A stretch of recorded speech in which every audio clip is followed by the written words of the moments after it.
Okay, we're back, and we have our guest on the line, Egberto Willies. Egberto is a political activist, author, political blogger, radio show host at one of our sister stations, KPFT 90.1 FM Houston. And his program is Politics Done Right. And, got a little wink on the word right, I think, there. He is also a business owner, software developer, web designer, mechanical engineer in Kingwood, Texas, ardent liberal. Favorite phrase, political involvement should be a requirement for citizenship. We may get to that one. EgbertoWillies.org, and he's also on YouTube and other sites that he will mention later, because I'm going to give him a chance to plug himself here as much as he can. And let's get going. Egberto, welcome to WUSB, and welcome to Progressive Solutions. Well, it is my pleasure, Jim, to be with you. I enjoy when I do these things because, that is what it's all about, us interacting so people can really hear the progressive message. We don't have a whole lot of places that we get it out there, but with you out there, you can get it out there. Well, I often talk to my conservative friends about the fact that we don't have a radio presence. We don't have the whole AM dial like they do. We've got 5 Pacific outlets. You're one of them, and then we have a few little affiliates like our station here on Long Island, but we don't quite have the megaphone, so we have to make up for it by outthinking them. Let's do this. I like to start it off by getting away from the formal bio a little bit, and maybe you could share something personal as to what lit the fire for your activism. Well, I tell you what, from the time I came to this country, I'm originally from Central America, Panama, and I came over here on a scholarship, and then didn't like the school, and then took off to the big school, University of Texas. And from the time I stood on that campus, I knew activism was where I was heading to, and we started working with getting the university to divest from South Africa. So it's been a part of me for a long time. After working in corporate America for a while, I decided to leave and form my own company. And one time you ask yourself, hey, somebody needs to do this. Hey, somebody needs to do that. Hey, we need to pass this law. And I finally said, you know what? Look in the mirror. That somebody has to be you. And others like you. Very good. Very good. That's really the key. And you just stepped up to the plate, and that's what we needed. Tell us a little bit about your radio program at KPFT. Yeah, what we have is a program called Politics Done Right, and I like the wink that you put at the end of that statement. Right, because a lot of people later on told me, hey, Egberto, maybe you should have named it Politics Done Left. But you know what I mean. I think you should keep it as is and just let them come to that conclusion. I think I'm with you. I'm absolutely with you. But we try to have a program that is decidedly progressive. But what we do is we want to hear all voices, and I mean all voices are welcome to our program. All voices are listened to, and we don't try to make fools of anybody. We bring them in, and I mean there are times that we have agreements. There are times we have disagreements. There are times we have change of opinions on both sides. So I am a real lefty. But again, I'm a lefty that wants to really have a true dialogue. Good. KPFT, we have WBAI in New York, and right, and so we get the Pacifica story with all its drama. Right. All the drama. Yeah. Always some drama.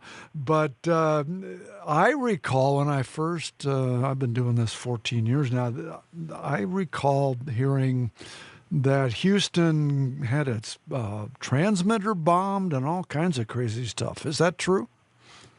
It is so true. In fact, we were bombed off the air twice by the KKK. And Wow. this happened, I believe, I think it was in the 70s that it occurred. Don't quote me on that, but we were bombed off the air twice. Not Wow. only that, but our studio is in an old house. We have a 100,000 watt transmitter. It's a great station. Now, for anybody who wants to check it out, kpft.org. It's a wonderful station. It's a community station. And when you hear people talk about drama, there's drama everywhere. But it's a family of people that get together, and we have solid programming at that station. And I tell you what, we even had to put in some 4x6s because we've been shot at as well through our windows. Wow. Wow. Yeah. And that goes way back then to the 70s. What's the tenor now? And that we've got. I mean, you're the only one of the stations really sitting in a red state. There, we've got, we got California, and we've got New York, and Philadelphia, and all that.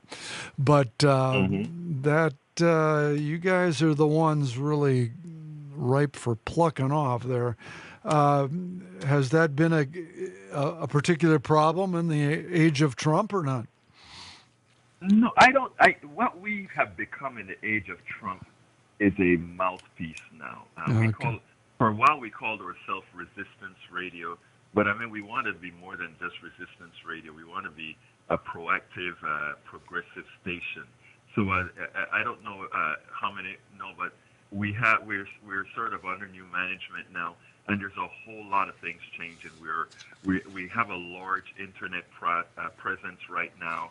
We're doing things in the community to bring people into the studio and do podcasts, and we're just trying to be more community nurturing at this radio station because we think, like very well, Jim, grassroots is where it's at. Yep. And what we really want to do is become a real grassroots station where people can get their start in broadcasting, people can get their start in journalism and that sort of thing, and move on with our message, because that's really what is lacking on the progressive side, Absolutely.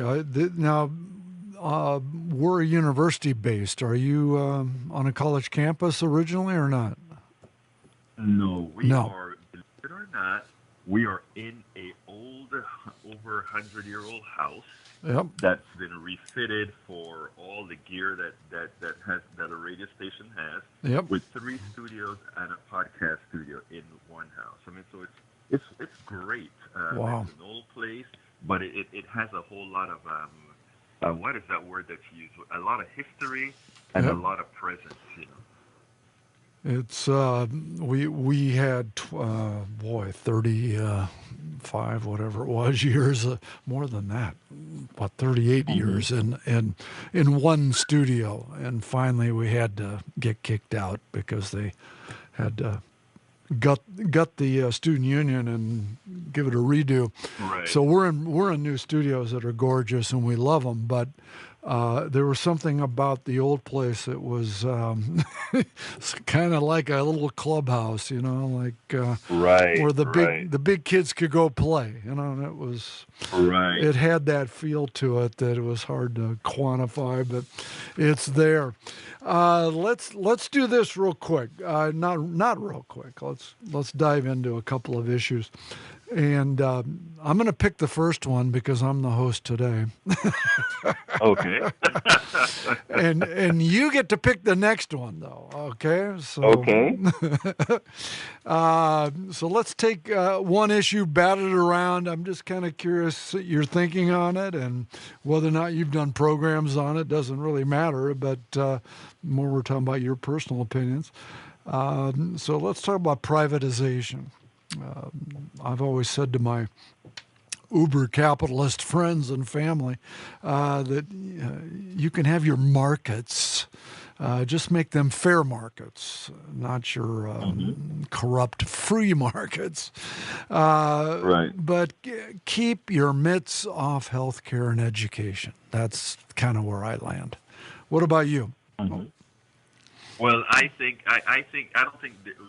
our positions are too dissimilar. I think privatization is, let me put it this way. We have to have a bifurcated economy. One where we have free enterprise, and the other one which belongs to the commons. And there are certain things that we need to put in the commons. Specifically, we have things like healthcare, like you mentioned, education, like you mentioned. I have a bit other things that I would like to see in the commons as well. I would like to see power, anything that the masses depend on exclusively, meaning that they must have it or die, I think should be in the commons. Again, so things like power and energy. That said, the person who wants to create a bakery, the person who wants to create a software company, the person who wants to create all these other things that are vibrant, that, we don't know all the different things people want. Those things belong in a free enterprise zone. But there are certain things essential to life that we should have. We created society for a reason. And right now we have corporations making money off of you getting sick. That is immoral. Right. We have corporations that you are forced to go to work at the behest of whatever an oil company wants to charge you for a resource that belongs to us all. Oil was not created by these companies. Gasoline was distilled from the oil that these people created. Oh, it's okay to have a markup, etc. Let it be strongly regulated, taken into account that raw material belongs to us all, not to the few people who can afford to invest in extracting it out of the ground. Very good. Yeah, power and energy. I'm glad you added that in there, and that there's an echo of, hey, I'm also in the state of Texas saying this, which is right. heavily energy corporatized down there, and but I like the part about the people and the commons. In Houston has a reputation. I can remember back in the 70s and 80s when I was doing a lot of business travel. And correct me if this has changed, but the Houston was quite proud of the fact that it didn't have any urban planning. Is that still the case? It is. It is still the case. We are a zoneless city. A zoneless city. We have it.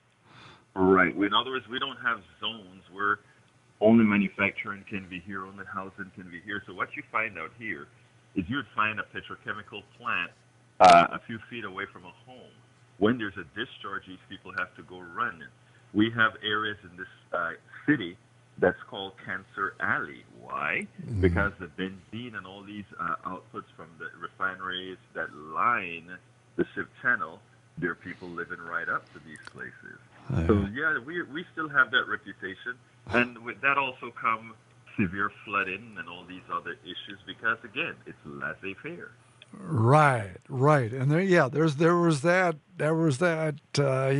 Texas pride in the fact that we're Texas first and U.S. second almost. That's kind of an image that comes across. That may be stereotypical, but actually, for the true Texans, Jim, that is the image, and not only is that the image, they are proud of you stating that you understand that is your image. Well, I cheated a little bit because I had good friends when we lived in Nebraska for 5 years that were Texans, and they were constantly educating me on such matters of their heart, and I get it. I get it, but it made for plenty of discussion as well. And let's remind the audience something here. Number 1, New York. Number 2, LA. Number 3, Chicago. Houston's number 4, right, on population? Or not? Well, I understand that this year it's number 3 and Chicago is number 4. Whoa, you've jumped Chicago? Oh, my God. I think we've jumped Chicago this year. Poor Second City. Yeah. They went from Second City all the way down. They're sinking like a brick. So we're talking big time, folks. And maybe that's a good segue to the all the hell that you guys went through with the massive floodings from the storms. Yes. What was your take on how people responded, politics aside? Just how did it go? Um, the one thing that happens very well in Texas when a disaster occurs is that people come together, and that is something I don't want to say decidedly Texan, but with some of that braggadocio comes that stuff of taking care of Texas, right? And so when Texas flooded, people really got together, and politics for some time went out the door, and people took care of people. So it was a disaster, but it was a great thing to just watch people helping people. Hmm. And even in my neighborhood, four houses down from me was underwater, and Hmm. we our home turned out to be sort of an island in an area that completely flooded. Wow. And we had friends that moved in with us for a few months as well. So I mean, this is something that that is very good here in Texas. There's this sort of a when disaster occurs, we sort of the community takes care of each other, not Yeah. necessarily the government, but the community. And everyone owns a boat, right?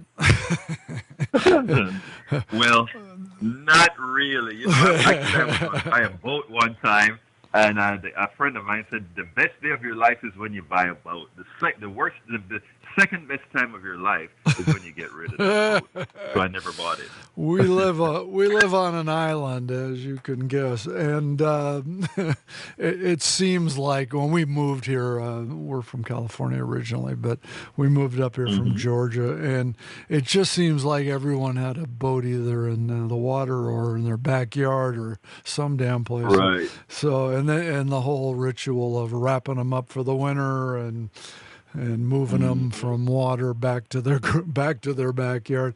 All of that Not goes an easy on task. here, and it's kind of like I call them boatniks. The boatniks are out Uh-huh. and they're out strutting their stuff, but but they were you guys. It was good to have a lot of those to rescue people and everything else that you guys Yes. went through. Yes, it was. Do you have any confidence that you're going to avoid the next one, or is it going to repeat? It's going to repeat. I mean, I have no doubt. Yeah. Um, yeah, because the solution. Look, I'm an engineer by training, and the sort of the solutions that they're talking about, dredging the lake, dredging. I mean, yes, it can hold more water, but unless you're going to dump a hell of a whole lot of water out of that lake when you think that flood is coming. And Right. given the volume of water that came to Houston, even if you drained the lake entirely, Lake Houston, the one that caused a whole lot of the flooding in the northeast part of Houston, there is no real answer right now. They're putting a few more gates on, but here's the deal: up lake where they were flooded really bad was a fairly economically advanced, I mean, middle class, upper middle class Yeah. area, Yeah. and right below the lake is, again, what a lot of people like to call river rats, or lower income folks that are living down at the down the river. So what are we saying? We're going to save these homes and flood those people down the river. That Uh, is how insensitive a whole lot of people are wow. with the flood mitigating plan that they're talking about here in this area. Oh, we're going to take care of this part of town, but we're going to throw the water all the way down. I don't think it's going to work, first of all. But even if you throw more water down, what it means is that all those people to the other side of the dam are flooded, which is no way to run policy. You're saying you're giving up on some people for others, which is not policy. Mm. Yow. That's going to be that's tough. That's tough, and it's probably pretty transparent that that's going to be the way things go. That the downriver people will pay for the next one. Yes, unless again, uh, the job that we're doing, right? What you're There doing, you go. what progressive radio is doing. A lot of these people generally don't engage. In fact, the people who went to all these meetings are all the people who are going to get protected.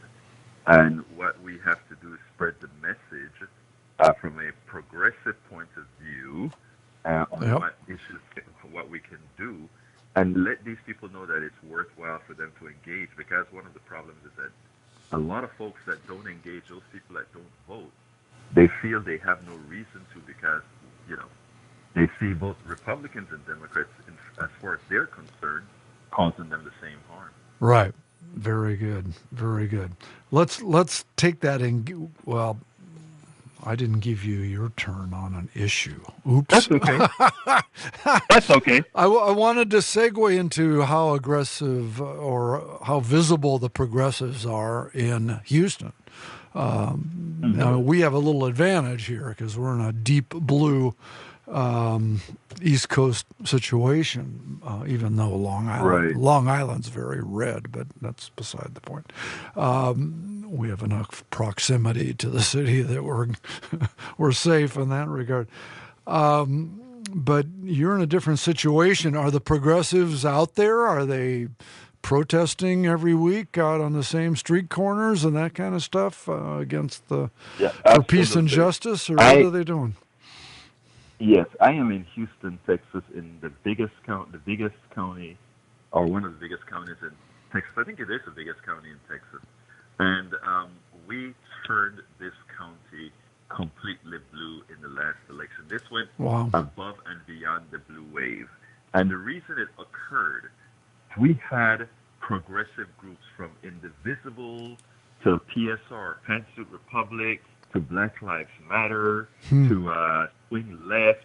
We had these folks out in droves. I mean, they were block walking, not every weekend, but every day. We had them engaging people. We had them bringing candidates. In other words, they were upping the ante for candidates. We had action on the ground like you would not imagine here in Harris County, and that caused us to win everything. But let me tell you better. This is something that can be replicated not only in Harris County, which is a bit more progressive than the rest of Texas. Why it can be replicated even in red counties in Texas and throughout the country is because when you start doing polling now, you figure out that forgetting about labels, when you start talking about values, what people are looking for, the policies that they want, it turns out that it is the policies that we were all block walking for. Excellent. So we just have to get that across. Yeah. Oh, good. I'm glad to hear that. What do you have? You have one? We've got a little bit more time. How are you doing on time at your end? I don't want to mess up. Well, I mean, I think we spent about a half hour, so it'll be fine after the half hour. I can tell you one thing. I think we're doing throughout the country. I think if we keep this energy up, meaning the progressive, not only the people on the ground, but the stations like yours and ours, what we're doing to really put that message out there and do it unabashedly bold, I think 2020 is going to be a blast. Really? Good to hear a positive comment about 2020. Yes. Needless to say, everyone's nail biting it already, and we got a 2-year wait here again. Right.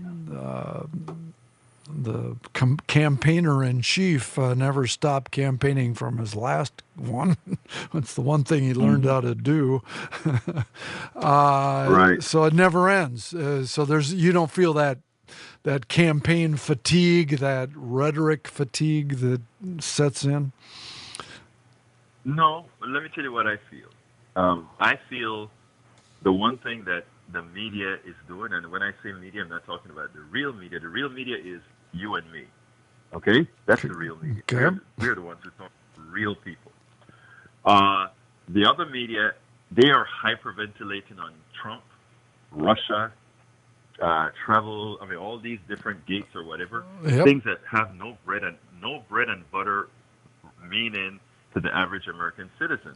So let them go ahead and do that. Let's you and I talk about what's going to be happening with student loans. Let's you and I talk about what's going to happen about maybe guaranteed income sometime down the road. Right. Let's you and I start putting all these things into people's heads so that when it's time to talk about it as policy, when we get our people elected, we don't have the corporations on the right doing what they are trying to do with Medicare for All right now, which is to tell every American citizen, hey, guess what? Medicare for All, Medicare, your granny don't really like Medicare. She still has that donut hole, and she still has that 20% copay. Yep. Medicare for all, folks, is not Medicare. Medicare for all is a completely different animal. HR 676. There you go. Push that thing. We've got to get that thing through. And as the only developed nation on earth not to have, not to treat healthcare as a right rather than a privilege, that's shameful, particularly in the context of the wealth of our country. But it's shameful regardless, no matter how you look at it. Right. So good. So you see guaranteed annual wage, you see Medicare for all, what as real ones we can rally behind and educate people and really get that out in the forefront. Any right, other? and I want us to, yes, we must forgive student loans. In other words, for folks for going out there and working in these lower wage jobs for people, teachers, hospital nurses, workers, all these people, we need to start talking about a way to forgive those loans, and also about having these folks get educated. Again, it based on their performance, of course, but educated on what I call not free education, but pay it forward education, which means that person that we're going to invest in educating, when they perform their social job in the hospitals or whatever, their higher wages will garner higher taxes that will pay back their loans. And not only that, the service that they will be providing to community, which in many times are immeasurable, that is the way society is supposed to work. Right now, all the loans and all of that are only there to do one thing: enrich a few. Enrich a few bankers, enrich a few builders that build stuff at college campuses. Yep. It has nothing to do with education. And the capitalists aren't connecting the dots to potential housing crises and everything else, as these young people spend their whole life trying to pay off a loan rather than buy a house. So they're not making their own capitalist connections there. It drives me crazy. I have to interrupt. This is WUSB Stony Brook at 90.1 FM and W297BM Stony Brook at 107.3 FM. And again, welcome to our internet audience at WUSB.FM. And we are speaking with Egberto Willies, political activist, author, blogger, and today we've kind of put him up on the pedestal here for his radio show host, since he's with a Pacifica station in Houston, Politics Done Right, KPFT 90.1 FM. And that airs at what time for those who want to listen in on the Webby Web? Absolutely. It is on Tuesdays at 3 p.m. Central. Every Tuesday at 3 p.m. Central, we are at kpft.org, but I do the Politics Done Right show daily. And if you go to politicsdoneright.com, again, that is politicsdoneright.com, you can get all the old past videos, the old past shows, etc. And you can read my blog at egbertowillies.com, not .org. .com, EgbertoWillies. It is .com. My apologies. I messed that up. Yes. So politicsdoneright.com, EgbertoWillies.com, and 3 p.m. Central if you want to listen live. So that's 4 o'clock here. And you go a 2-hour show or one? How long? What's your 1 hour show? 1 hour. So 4 to 5 here on the East Coast.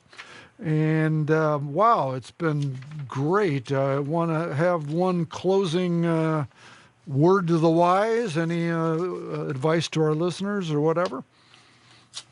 Well, my closing advice to your listeners is to keep on listening to the one and only Jim Lynch. And also remember, keep on listening. And I don't know if you guys take donations and have your drives and so forth. Make sure when you do your drives, make sure you make those drives in the name of Jim Lynch. Keep that community radio station alive. I know it's hard. We are trying like hell to make sure and keep KPFT.org funded. Look, the progressives don't have the corporate dollars Yeah. at all that the free media has. They give to those guys because those guys give the messages to indoctrinate you. Yep. We here, Jim Lynch and others, we are here to give you truth and to give you the message the way it really is. So please support us all. Excellent, excellent. Thank you, and ditto at your end. We just finished our. We only do it twice a year, but we just finished our spring fund. What is this? We just finished the fall one. Anyway, Right. thank you so much. I'm going to let you go, and I'd love to do this again down the road. So stay in touch. All right. Absolutely, Jim. It was my pleasure being on your show.